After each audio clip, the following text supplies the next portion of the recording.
Ya, seorang anak perempuan berusia 12 tahun berinisial V ini ditemukan tewas mengenaskan dengan wajah penuh luka di sebuah rumah di Kelurahan Rorotan, Kecamatan Cilincing, Jakarta Utara. Nah, untuk mengetahui peristiwa tragis yang menimpa bocah berusia 12 tahun di Cilincing, Jakarta Utara ini selengkapnya kita akan bertanya ke jurnalis Berita Satu, ada Monik Safira dan juga Singkih Nugraha di sana. Ya, selamat siang Monik Safira. Ini kalau kita lihat kan dari penelusuran Anda di TKP sebetulnya apa informasi terbaru dari sana? Silakan. Ya, selamat siang Ado dan juga pemirsa. Saat ini kami sedang berada di Kelurahan Rorotan di Cilincing, di mana tepatnya ini berada di Jakarta Utara. Di mana kalau bisa Anda lihat di belakang layar saya ini pemirsa, di saat ini merupakan TKP di mana pelaku berusia 16 tahun ini dengan tega membunuh kemudian memperkosa tetangganya sendiri yang baru saja berusia 12 tahun, tepatnya masih duduk di bangku 6 sekolah dasar.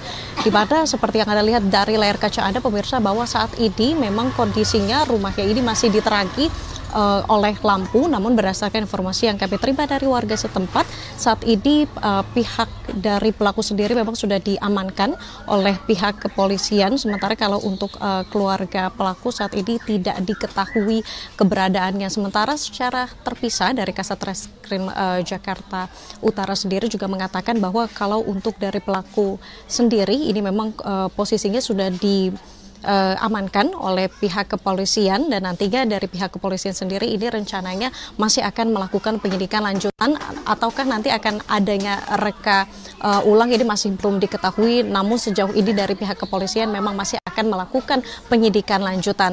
Dan untuk mengetahui bagaimana kronologi kejadian serta bagaimana pertama kali korban ditemukan dalam keadaan yang menewaskan begitu ya, sudah bersama saya saat ini saksi yang memang menemukan bagaimana korban tewas di TKP ini bernama dengan Ibu Yasmi Jayanti. Selamat siang Ibu Yasmi. Ya.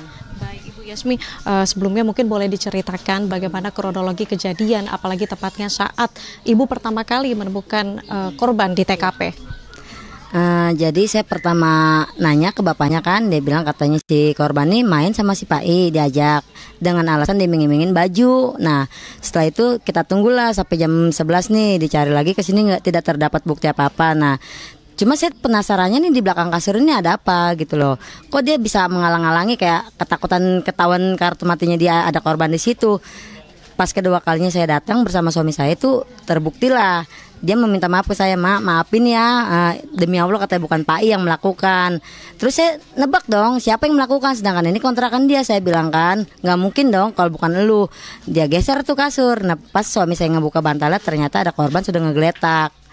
Nah kemungkinan kejadiannya itu pas sewaktu hujan gede, karena berhubung di sini gentengnya asbes seng ya, jadi nggak kedengeran. Jadi maksudnya kayak tetangga-tetangga pun nggak ada yang ngedenger kayak jeritan anak itu. Kemungkinan pas ngejerit langsung dibekap bantal ya langsung tewas di tempat gitu loh. Cuma memang aku memang anak itu sebenarnya memang dibilang baik ya, kalau dibilang jahat ya baru ketahuan jahat sekarang gitu loh.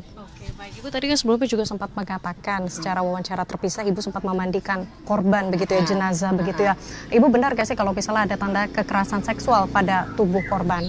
Kalau untuk kekerasan seksual sih saya belum ketahuan ya, karena kan kita belum sempat nanya dokternya. Cuma saya tahu dari penyidiknya ini adalah sistem pemerkosaan, udah gitu dibunuh. Nah cuma yang saya tahu nih pas ngangkat jenazah nih kok ngeluarin darah dari anus belakangnya dia gitu loh, darahnya ngocor gitu. Nggak tahu itu darah dari mananya kan kita nggak tahu. Cuma kata saya kok masih ada sisa dagingnya di tangan saya gitu. Saya nanya ini darah apa ya susnya, namanya masih seger kata dia kan. Ya udah kita nggak jawab apa-apa. Makanya saya berpikir ini anak diapain kok sampai depan belakang berdarah semua, nyampe kesampingin aja dibalikin badannya tuh dari hidung ngeluarin darah. Ibu, setelah dengan adanya penangkapan yang juga sudah terjadi, lantas apa harapannya Bu terhadap pelaku dengan adanya kejadian ini Bu? Kalau saya sih meminta pelaku ini dihukum seberat-beratnya. Jadi biar supaya tragedi ini tidak terulang kembali untuk anak yang di bawah umur. Yang kita takutin kalau untuk anak di bawah umur ini diringankan diringankan hukumannya, nanti terjadilah kepada anak di bawah umur yang lain. Takutnya dia aja di bawah umur masih bisa diringankan kok hukumannya. Itulah yang saya mau seikhlasnya biar dia dihukum seberat-berat. Begitu Ibu Yasmi, terima kasih atas waktunya Bu, selamat beraktivitas kembali.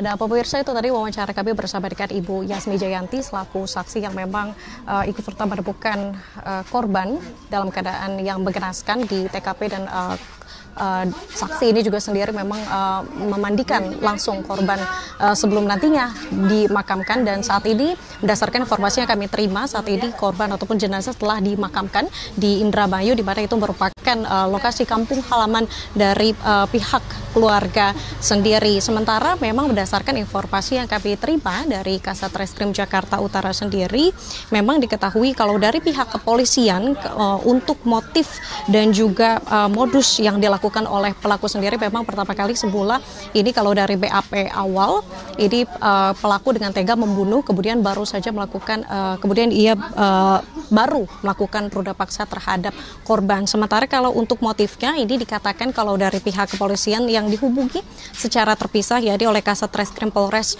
Metro Jakarta Utara ini AKBP Ongkoseno berkatakan bahwa kalau untuk motif sendiri memang ini pelaku mengakui bahwa ia sakit hati dengan ucapan ibu dari korban karena ditagih utangnya. Sementara modus pelaku ini mengiming-imingi korban yang nantinya akan membelikan baju.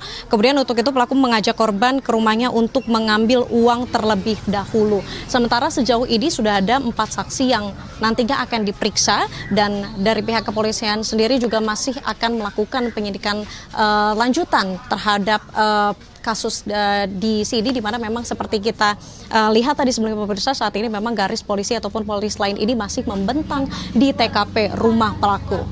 Ando.